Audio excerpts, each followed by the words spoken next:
Welcome back, ladies and gentlemen. In today's episode, we're going to be reviewing the fifth episode here of Stranger Things, The Flea and the Acrobat.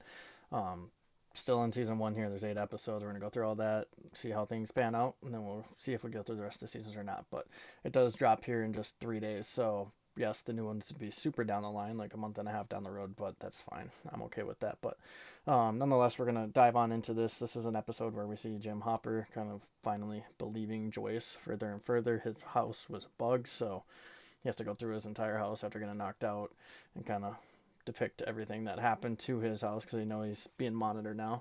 Aside from that, we see Jonathan's dad, Lonnie, staying over at the house. The reason for this is because Joyce is kind of going a little crazy. Joyce called him over. Jonathan is now starting to believe Joyce, so that seems to be a mistake here. So Jonathan is very unhappy and going back and forth there with his dad. And then towards the end of this, we see Joyce pull up on him as well.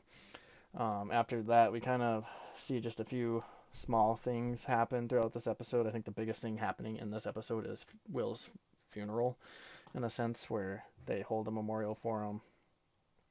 They have Mr. Clark explain the Flea and the Acrobat situation, which is kind of cool to see because it kind of gives you some sort of thought of what the Upside Down could be.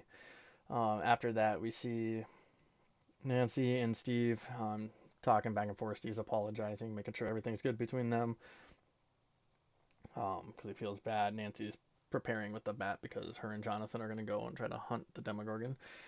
Um, but in between that, we just kind of see, Hopper make a call to his ex-wife. Nancy and Jonathan are talking a little bit. We see um, Lucas, Dustin, Mike, and Eleven walking down the railroad tracks so they can kind of figure out where they need to be. And the other probably crucial thing here within this episode is the fact that Mike and Lucas get into a fight, and Eleven uses her powers to throw Lucas across the way, and that ends up, having like a little conflict between Mike and Lucas there, if it's easy to put it that way. But um, aside from that, not a whole lot. We just see the episode basically end with Nancy getting trapped in the upside down. I blanked on her name there. I apologize, but that's how it kind of ends, and then it picks up in the next episode. But um, like I said, not too bad of an episode. It's probably just gonna go in the fourth spot for now for me as I'm ranking these as I go along. But great first season so far. I really enjoy it. And yeah, new season comes out here in a few days. We'll touch on that when it comes out. And we'll see you guys in the next one.